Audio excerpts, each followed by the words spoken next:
We are testing our autonomous vehicles readiness at autonomous level 4, just to ensure that someone can take action in case of any emergency. For women and girls all over the world, no matter what you look like, what your beliefs are, you have and should always have a place in sport. Hello and welcome to Qatar 365 with me, Laila Humaira. On this episode, we look back at some of our favorite moments of 2024, whether it's making a splash at Qatar's largest water park, finding our zen with water therapy, or meeting some inspiring women blazing the trail in sports and science. But first, I go behind the wheel to find out how Qatar is putting artificial intelligence at the forefront of its tech-driven future. This compact vehicle is not only all-electric, it's also driverless and is powered by artificial intelligence. This is Mawassalat's autonomous bus. The last test we did was in Lusail City, where we really tested the autonomous vehicle readiness for public transportation and public interaction within the vehicle. The cool thing is the cameras that people don't see, the cameras that are existing outside of the bus. There's like around more than 16 or so cameras which are continuously working for the vehicle's AI so it can detect anything that's happening in the street. Mawassalat's Lusail bus depot is capable of supporting 478 e-buses just like the ones behind me.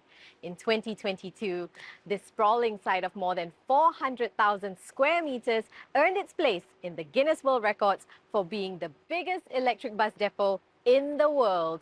It's from here that hundreds of these e-buses start their journey every day, serving tens of thousands of passengers all around Qatar. Our short ride may be coming to an end, but Qatar's journey towards an AI-powered, fully electric transportation system is just getting started. While traveling in a bus with no driver sounds like something out of a sci-fi movie, it could become the norm sooner than we think. Another tech revolution that's unfolding is how AI is being applied in the world of fashion. Adel Halim hit the runway to see how tech meets couture. Could this be the future of fashion? Augmented reality runway shows. Digital artist Ramiro Alban uses AR technology to create multi-dimensional experiences, so art is not just observed, but experienced.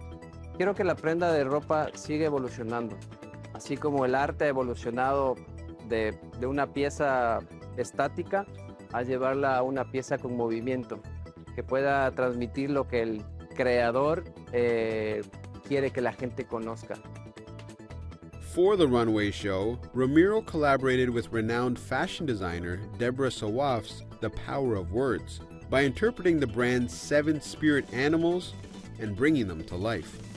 So what we did is create a program where people can actually understand the emotions of each other, because it's 7 words and 7 emotions.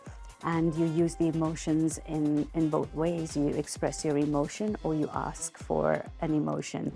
One of the highlights of this year's TEFA event is the Middle East's first ever Fashion-a-thon, which is a hackathon for fashion. It's a way for designers to use AI to create their own 3D fashion pieces, either from existing templates or by using their own imported designs. Fashion-a-thon is designers who want to showcase their creations, who want to contribute their templates to earn royalties, and now with artificial intelligence coming, they kind of become a fashion designer. While global trends show that the world isn't advancing women's empowerment at a fast enough pace, that's not the case in Qatar, and the stats speak for themselves. In fact, women account for 70% of STEM graduates, and I got to meet one individual who's also getting them to join the workforce. Science, technology, engineering, and mathematics. Together, they make up STEM, a giant network of industries that quite literally makes the world go round. For years, it's also been known to be a male-dominated field. But Qatar is among many countries determined to change that by diversifying its STEM workforce. Those efforts start here at the Ministry of Communications and Information Technology, the place powering up Qatar's digital transformation. And leading the charge is Iman Al-Kuwari. My role as the Director of Digital Innovation is about spearheading the Smart Country program, where we're actually digitally transforming different sectors and seeing where technology makes sense to improve the quality of lives. From real-time crowd and traffic management to food security analytics, the high-tech solutions from the ministry's digital transformation program, Tasmu Smart Qatar, stems from its innovation lab. There's been a global push in recent years to get more young women to pursue a career in STEM. Here in Qatar, those efforts have been taken up a notch to make sure that more women are being represented in positions of power. Iman's commitment to creating a diverse working environment starts from the youth. She helped develop Studio 5, a tech initiative targeting young women. We wanted to explore how technology is actually working. They can develop video games out there using these advanced softwares that you see them use in big corporations. From exploring the world of STEM to excelling in the field of sports, women are continuing to break barriers when they're empowered to challenge the norm. Adel Halim caught up with two sportswomen who have defied societal standards and charted paths for other women to follow. Hani Taljia knows her way around a football pitch.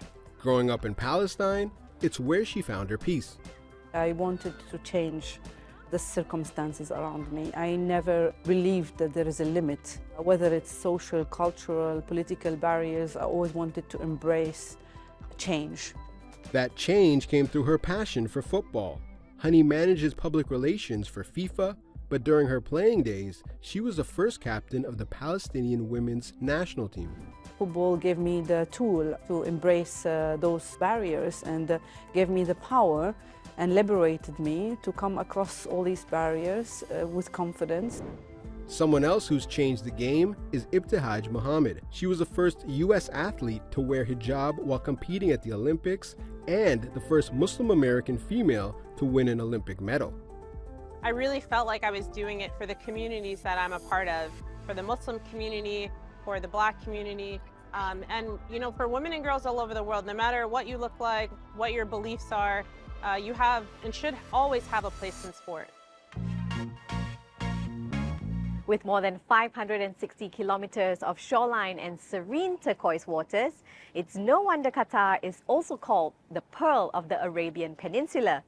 The abundance of water has enabled the country to thrive, while many new opportunities in tourism and wellness are also helping to steer the country's growth.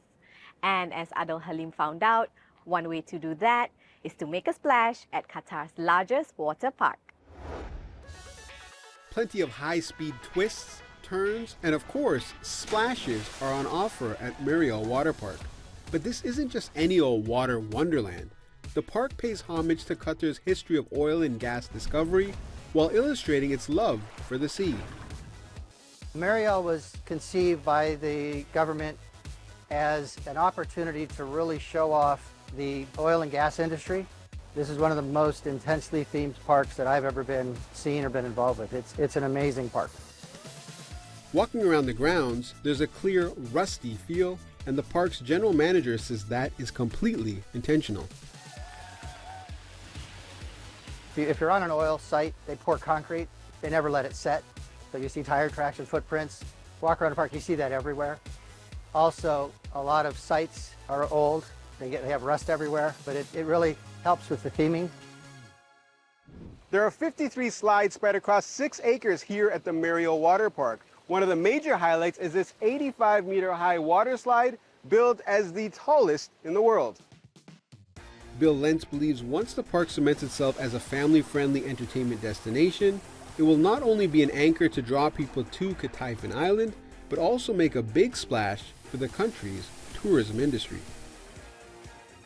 From the exhilarating rides at Mariel Water Park in Qatar Island, we escaped the city and traveled all the way up to the northernmost tip of Qatar to visit Zulal Wellness Resort by Shiva Som, where I experienced Watsu therapy, a type of massage conducted in warm water and believed to be beneficial for blood circulation. If there's any place that personifies the tranquility and cleansing properties of water, it's Zulal Wellness Resort.